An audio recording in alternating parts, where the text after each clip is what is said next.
कि राम और रावण के युद्ध में एक दिन ऐसा आया था जिस दिन राम की सेना पराजित हो गई थी, तोड़फोड़ मचा दी थी रावण ने। जिस दिन रावण खुद आया था, सौमित्र बेहोश हो गए, लक्ष्मण सब बेहोश हो गए। राम लौटे तो राम बहुत दुखी थे। जामवंत ने समझाया, जामवंत सबसे सीनियर है सेना में, मतलब सबसे फाइनल पोजीशन पे, ब्रिगेडियर जनरल से भी ऊपर हैं।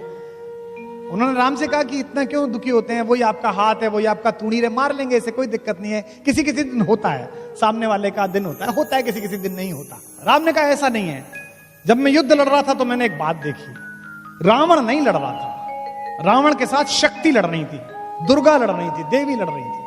और ये अजीब बात है कि मैं धर्म के साथ हूं, मेरे साथ नहीं लड़ रही, उसके साथ लड़ रही हैं। अंगद को उन्होंने कम्युनिकेटर बना के भेजा। राम कितने पॉजिटिव हैं।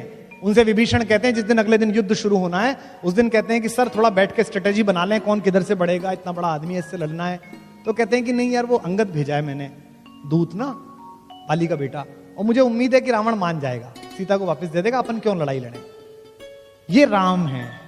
एक बात ध्यान से रखना, अभी बहुत बड़ी घटना इस समय पूरे देश में राजनीतिक हलचल चल रही है जिससे हम जुड़े हुए हैं। राम ने अपने पूरे जीवन में किसी भी राक्षस को मारते समय उससे निगोशिएट नहीं किया।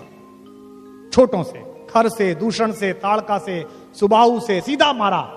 उन्होंने एक ही आदमी से निगोशिएट किया, रावण से। क्योंकि राम जानते थे कि आतंकवाद की लड़ाई में स्लीपर सेल के साथ समझौता नहीं किया जाता, उसको तो मारा ही जाता, उसको तो खत्म ही किया जाता है। और हमारी सरकारें, हमारी व्यवस्थाएं क्या कर रही हैं, स्लीपर सेल से बात कर रही हैं। तो अगर राम राज्य वालों को समझना है तो राम से ही समझे कि राम ने अपने देश में रहने वाली किसी स्लीपर सेल के साथ बात नहीं की।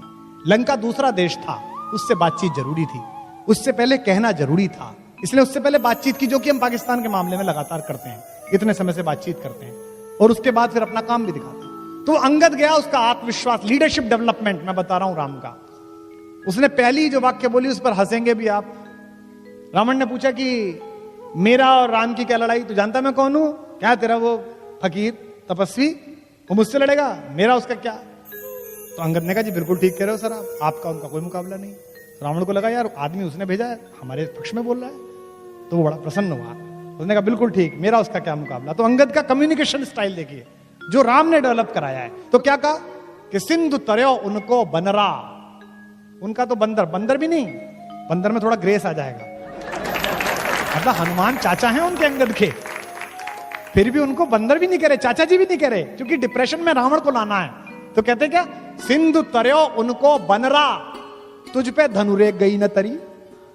उनका तो बंदर पूरा समुद्र पार कर आया, और तुझ पे उनके छोटे भाई ने एक रेखा खींच दी थी, वो नहीं तरी गई। तेरा उनका क्या मुकाबला भाई, दोनों का आपस में।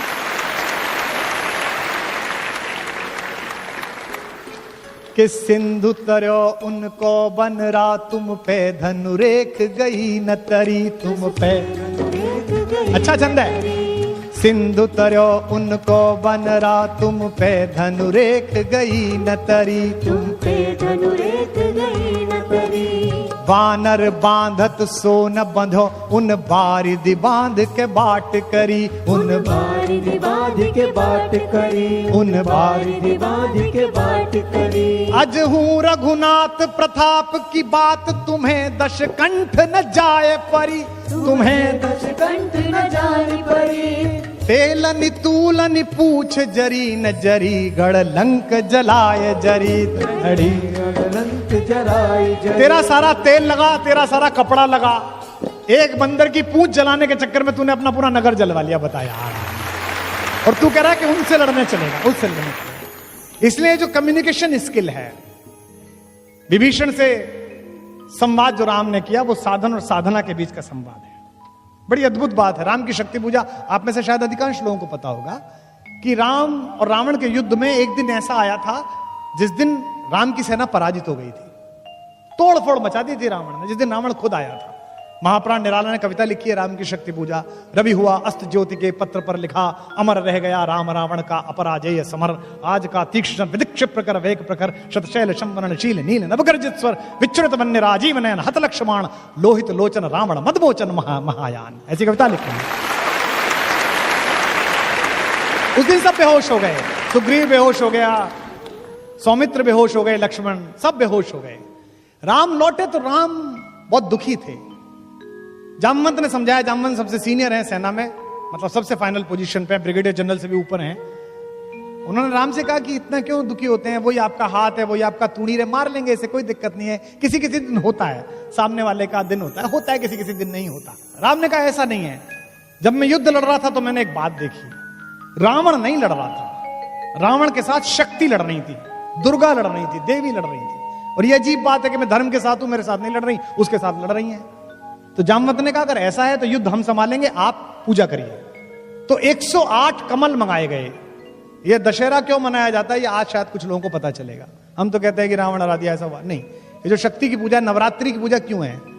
9 दिन राम ने ध्यान धारण किया और 108 कमल वो चढ़ाते थे, एक एक कमल शक्ति के चरणों में चढ़ाते थे, त्रिपुटी में साधते थे, इमेज बनाते थे, जैसे सूफी लॉ लगाते हैं, जैसे साधु लॉ लगाते हैं, वो ध्यान में चढ़ते चले गए।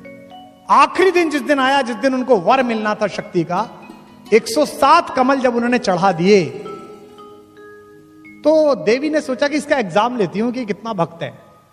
वो आखिरी नील कमल उठा के ले गई। राम ने यूं करके थाली में हाथ फिराया तो देखा कि कमल ही नहीं है। तो वो ध्यान से नीचे उतरे और देखा कि कमल नहीं है। उन्हें लगा अब साधना भंग हो जाएगी। निराला लिखते हैं कि राम की आंखें भीग गई। राम ने कहा दिख जीवन जो सहता ही आया है विरोध, दिख साधन जिसके लिए सदा ही किया शोध, जानकी हाय उद्धार प्रिया का हो न सका। ये 3 लाइन है, लेकिन चौथी लाइन राम की, ऐसी के कारण वो राम है। दुखी है कि अब क्या करूंगा, सब हार जाऊंगा। दिख साधन जिसके लिए सदा ही किया शोध, दिख जीवन जो सहता ही आया है विरोध, जानकी हाय उद्धार प्रिया का हो न सका, पर एक और मन रहा राम का जो न थका। उन्होंने कहा ऐसे थोड़ी चलेगा, ऐसे पूजा थोड़ी उठा दूंगा। तो राम ने क्या किया? राम ने कहा कि मां कहती थी मुझको राजीव नयन, मुझको कहती थी कमल के जैसे आंख वाला है मेरा बेटा, तो अभी 2 कमल के फूल मेरे पास हैं। तो राम ने अपना एक तीर निकाला अपने तरकश में से और उसको हाथ से पकड़ के उसकी फलक आंख की तरफ ले गए कि अपनी एक आंख चढ़ा देता हूं। युद्ध में विजय होनी चाहिए, सत्य जीतना चाहिए। और जब बिल्कुल आंख के पास पहुंच गया तीर और देवी को लगा कि अभी आंख निकाल लेगा, तब स्वयं दुर्गा प्रकट हुई और उन्होंने हाथ पकड़कर कहा होगी जय होगी हे पुरुषोत्तम नवीन, के महाशक्ति राम के बदन में होगी। तो इसलिए जितनी भी लड़ाइयां हैं, जब भी कभी आपको कोई आदमी साधन से इकट्ठा एक सामान्य व्यक्ति को परेशान करने की कोशिश करे, उसके पास ज्यादा शक्ति हो, उसके पास ज्यादा साहस हो, तो आप ध्यान रखना कि आपके घर का एक बड़ा आदमी सिखा गया है कि साधन महत्वपूर्ण नहीं है, साधना महत्वपूर्ण है। और राम के सबसे प्रिय मित्र जिनको लंका का राज्य दिया, वे विभीषण भी अधीर हो गए। उन्हें लगा यार कि लड़ाई तो ठीक है, अब जीतोगे कैसे? हमने भी 2-4 छोटी मोटी लड़ाई कभी सम्मेलनों में और राजनीति में की, आंदोलन में की, तो हमको भी समझाने आते थे इनसे कैसे लड़ोगे, ये तो पुराने वाले हैं। तो मुझे मानस की पंक्ति याद आती थी और मैं खुद को ही सुनाता था, जो साथ थे वो तो सुनने को तैयार नहीं थे। ये विभीषण ने राम से कहा जब रावण लड़ने के लिए आया, क्या कि रावण रथी विरथ रघुवीरा, देख विभीषण भयउ अधीरा।